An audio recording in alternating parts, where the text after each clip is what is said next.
Hello everyone, and welcome to Autocrat, and this is, well, it's just me this week. My co-host isn't feeling too well, so unfortunately there's not going to be a regular episode today. However, stick around, because I'm going to use this opportunity for a bit of an update on what to expect from the show over the next few weeks, and to point you somewhere else you can get your history fix, even without the regular Autocrat episode. With that said, the next episode will be episode 48, and the last regular episode of Chapter 1, Mythology. This episode is part 15 of the Heracles saga, and deals with Heracles' life after the 12 tasks, as well as his eventual death. Plus, we'll touch a bit on some of his notable descendants. That then brings us to episode 49, which will be a recap of everything we've covered in this chapter. There's going to be, well, a recap, but there'll also be a quiz and a question and answer session, as we've touched on before. As a reminder, you can still send us questions, comments, or any other kind of feedback anywhere Autocrat can be contacted. Sometime during the course of these few episodes, we're also planning to have a bonus episode on the Euripides play Heracles. This play delves into earlier parts of the hero's life story in a bit more detail, as well as opening its own Pandora's box of contradictions to our established myth canon. So, that's Chapter 1 dealt with, but what about Chapter 2? Well, as I'm going to reveal to my co-host next episode, our last few episodes of Chapter 1 have had several connections to the themes of our second chapter. This chapter is the Trojan War and all the associated stories. Among others, we will be dealing with the Iliad, the Odyssey, and the Aeneid. The protagonists and antagonists of this chapter will be Achilles, Odysseus, Aeneas, Dido, and many more. That's well and good, but how to set this all up? Well, if all goes according to plan, the first 8 or so episodes will be setting up key players and events ahead of the Trojan War and ahead of the 3 big books. In the first episode of Chapter 2, we will be introducing Cassandra, the famous Trojan princess and prophetess who we'll see pop up multiple times during the course of this saga. Other characters and events we'll introduce are, for example, Paris, Anchises, and the wedding of Peleus, which sets off the Trojan War in the first place. Along the way, we're also hoping to have a tangent about the impact of our characters on the world of science fiction, such as in Frank Herbert's Dune. That may sound a little cryptic, but hey, I guess that will have to wait for the bonus episode. So that's a look ahead about what to expect from the podcast over the coming weeks. Incidentally, while we're dealing with news items generally, we recently featured as a promo clip on the excellent History of Byzantium podcast by Robin Pearson, specifically episode 311. My thanks go out to Robin for hosting us, and I thoroughly recommend his podcast. We're hoping to host a promotional clip for his show in future, so he'll be able to tell you more about it with his own words then, but in essence it's the history of the Eastern Roman Empire from the accession of Leo I in 457 all the way until the fall of Constantinople in 1453. In other words, for those of you who want to read ahead, and just in general, it's a great listen. For now at least, that's it for updates. However, we're not going to leave you completely bereft of history listening material this week. To get to that, I need to tell you a bit more about one of my other podcasts. For those of you who don't know about it yet, this is After Alexander, a podcast discussing Hellenistic history after the death of Alexander the Great in 323 BCE. After Alexander died, in essence, his empire split into multiple fragments as his generals warred for power, among whom was Seleucus I. My current plan is to follow the story of this subsequent Seleucid dynasty from its founder all the way until the annexation of the kingdom into the Roman Republic and its last king, Philip II. At the time of recording this update, I've just finished the reign of Seleucus III, the 5th Seleucid monarch. Given that he died in 223 BCE, the next episode will be a mega recap of the first century of our story. Given all of that, it's a good opportunity for me to pique your interest in the show. Plus, you'll get the strange experience of me talking into the air without a co-host. As a matter of fact, on the subject of this recap, you listeners of Autocrat are in for an exclusive treat. Namely, I've attached episode 69, the mega recap of sorts, to the end of this episode before it's even out on the After Alexander feed. That won't make much difference to those of you binge listening in the future, but hey, it's the thought that counts. That said, for sources and the expanded version of the story, you'll still need to join me on After Alexander, wherever you get your podcasts. So, barring a little bit of talk at the end, that's it from me, or at least current me. I'll let past me take it away from here.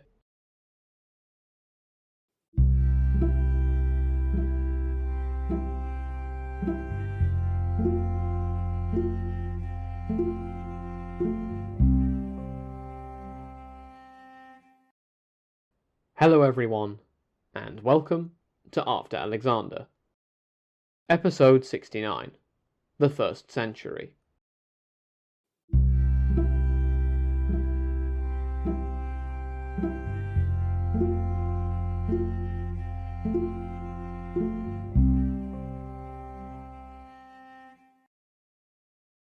"100 years is a long time, and yet that's how long our narrative has now roughly covered. As we leave Seleucus III breathing his last in the summer of 223, it's been a century since the man he might have claimed to be his ancestor, Alexander the Great, also died. So, let's go back over what we discussed in the previous 68 episodes. To some extent, this is a memory test for me, although backed up in some places by my old transcript where my memory got a bit fuzzy. Just a warning, I'm not going to be diving back in with a lot of detail, and I will probably skip over some salient facts, as otherwise we will never get anywhere. With that in mind, let's take a time machine back to June of 323 BCE. Alexander III of Macedon died in the city of Babylon after having conquered the Persian Empire. When he died, he still had plans which were not carried out.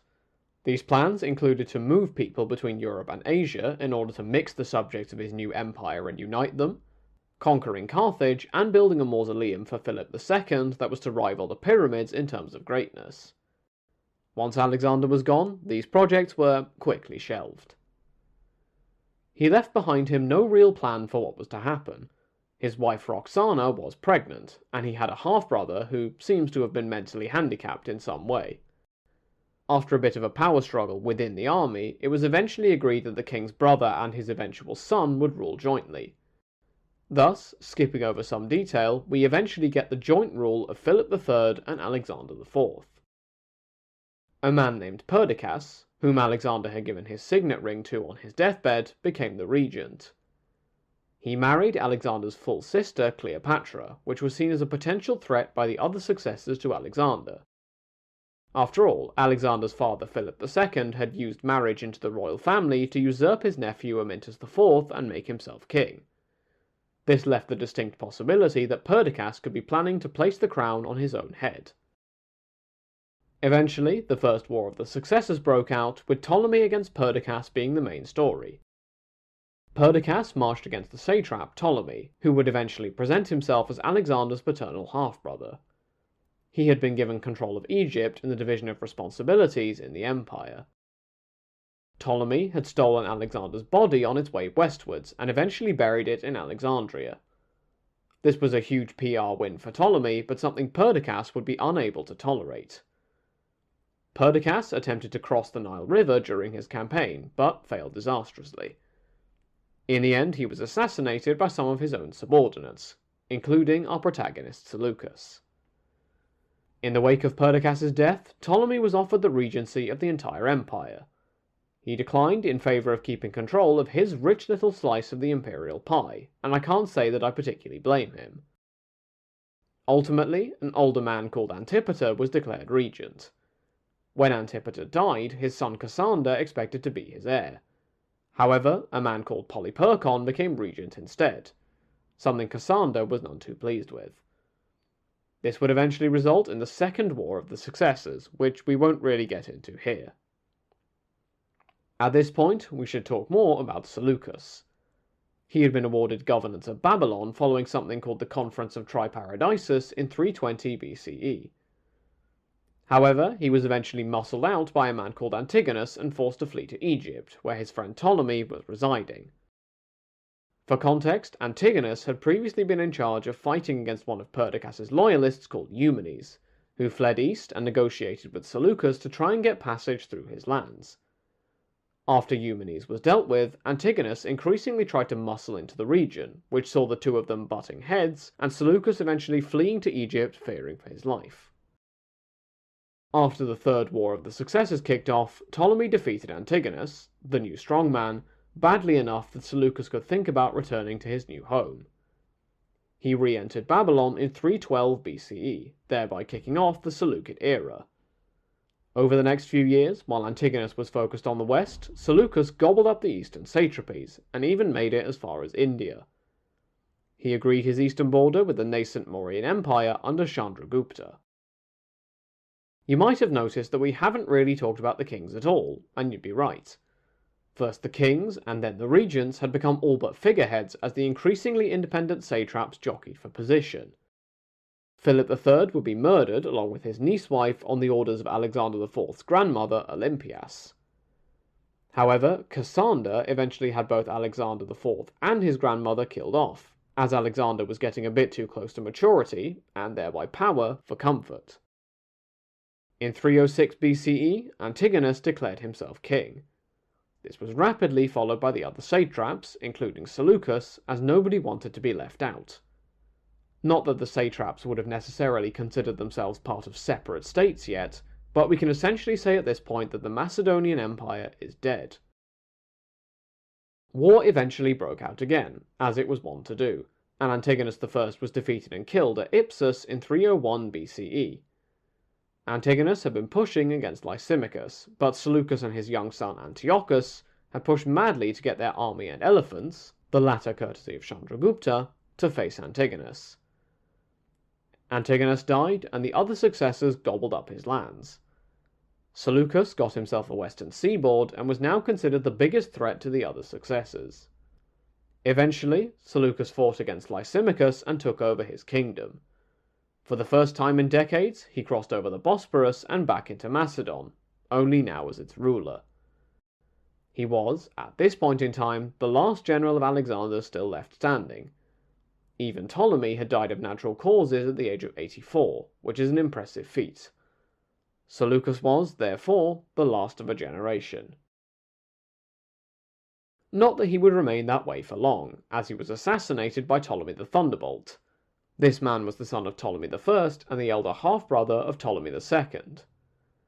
His presence in the Seleucid court would have given Seleucus an excuse to invade Egypt, and possibly restore the Macedonian Empire in its entirety.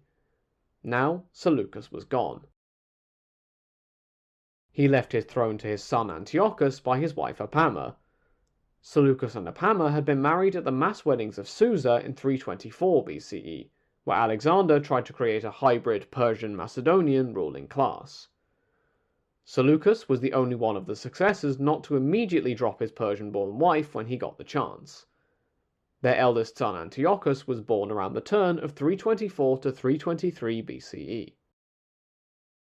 Antiochus I was in the east when his father died, as he'd been granted co-monarch status in the east some years earlier. He rushed over to the west when he heard the news of Seleucus's passing. However, he wasn't in time to prevent Macedon from slipping out of his grasp.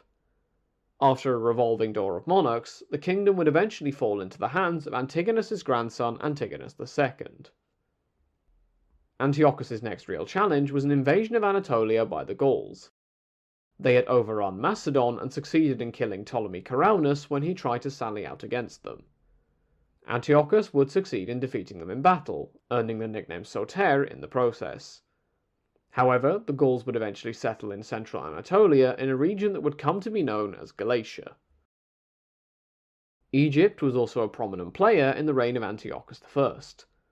The First Syrian War broke out in the 270s BCE, perhaps prompted by tensions over a region called Hollow Syria, and the fact that Antiochus I had been supporting Ptolemy II's half-brother Magas, who was scheming against him from Cyrenaica.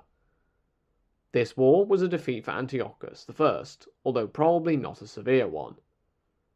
What the war probably did do was prompt him to raise his own son Seleucus to the imperial diadem as a co-monarch in the east. The younger Seleucus was born in about 293 BCE, so was still a young man when he became co-king. However, he eventually rebelled against his father and was put to death on his orders in about 266 BCE. This left only the younger son, Antiochus, as heir. Antiochus I died in Anatolia after squaring off against Pergamon. This meant the throne passed to the third generation, in the form of Antiochus II. Either he or his father is mentioned in the Edict of Ashoka. This new Antiochus had married his cousin Laodike, the daughter of his father's brother Achaeus. This marriage happened sometime before his accession in 261 BCE. The early part of his reign is primarily concerned with the Second Syrian War. We've discussed previously how this started due to competing claims over Anatolian cities. During the fighting, Ptolemy II initially travelled north into Syria, maybe attempting to profit off a false Seleucus the Young king rising up in Babylon. Antiochus II repulsed Ptolemy in Syria and found success in the Western theatre. Ptolemy might have been struggling with money problems as the war came to a close, and both sides seem to have been looking for a way out. Ptolemy II appears to have given back Cilicia and Pamphylia, and the Eleutheros River was once again established as the boundary between the two states, as it had been decades earlier under Seleucus I and Ptolemy I. After the Second Syrian War, Antiochus married Ptolemy's daughter. This was Berenike Syra. He took up with her and had a son called Antiochus. His wife Laodike I and her sons Seleucus and Antiochus Hyrax travelled west to Ephesus. It's not clear if Antiochus II fully separated from her, but at some point he travelled westwards to go back to his wife. While there, he died in 246 BCE, during the same year that Ptolemy II died. Differing accounts say that he either died from illness or else that Laodike had him poisoned. After Antiochus died, Seleucus II and his half-brother Antiochus the Younger were simultaneously declared as kings. Strategic assassination prevented Berenike and her son being an issue for very long, but an incursion from Ptolemy III posed more problems. This new Ptolemy rampaged through the centre of the empire, all while Seleucus II saw his fleet get destroyed. He did manage to get an army together and push Ptolemy back, but he was defeated in Palestine. When a peace was brokered, the terms included Seleucia in Pieria, Antioch's port, being handed over to the Ptolemies. This city is also where the early Seleucid monarchs were buried. Not a great look. The 2 decades of Seleucus II's reign are essentially one big firefighting spree. He had made his full brother Antiochus Hyrax a co-king in Anatolia, but as soon as the threat of Ptolemy III was gone, Hyrax rebelled against the throne. Seleucus brought his forces into Anatolia, but was defeated in Ancyra and forced to recognize Hyrax's control over all of Asia Minor. During the battle, it was even thought for a while that Seleucus II had died, to give you an idea of the gravity of the situation. After the Seleucid retreat, Anatolia would descend into chaos, before Attalus I of Pergamon began scooping up these former territories. Seleucus then tried to move eastwards and re-establish his authority in the eastern provinces. Parthia and Bactria had been moving towards independence, and Parthia had been overrun by the Parnae under Arsaces I. Seleucus moved in and pushed the Parnae back, but was eventually forced to retreat due to problems in the west calling for his attention. Western problems in his later reign included a rebellion by his aunt Stratonike, after she came home from Macedon and had her proposal rejected by her nephew. She tried to run away to Egypt but was killed before she could reach the Ptolemies. Added to this, the city of Babylon rebelled, which was probably connected to the unrest Stratonike had stirred up. Hyrax also tried to invade Seleucid territory before finally being evicted. He was ultimately killed by Thracian Gauls, after jumping from territory to territory and having to run away every time. Seleucus II died after falling off his horse in 225 BCE. He had been getting ready to invade Anatolia and take the fight to Attalus I of Pergamon. This struggle was taken up by his son, the new king Seleucus III. Seleucus III travelled into Anatolia and made it as far as Phrygia, but he was killed by a plot led by Nicanor and Apatorius. With that, the closest remaining Seleucid was Antiochus, the dead king's brother. He had been in Babylon ever since the problems in that city in the middle of the 230s BCE. Seleucus III appears to have made him co-monarch in the east, and now he was the only son of Seleucus II left standing. That brings us back up to speed. Next time, we'll see how Prince Antiochus gets on after the reins of power are thrust abruptly into his hands. Until then, thank you all for listening. Feel free to get in touch at the show's email address for any questions or comments. Until next time, have a great week, everyone.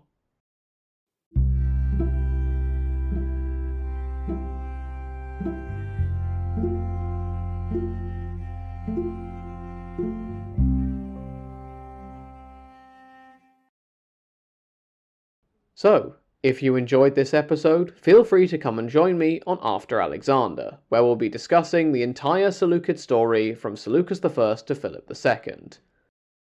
I hope that this makes up a little bit for the lack of an episode this week. We'll be back next week with the last part of Heracles, and from there starting chapter 2 of our story. Until next time, have a great week, everyone.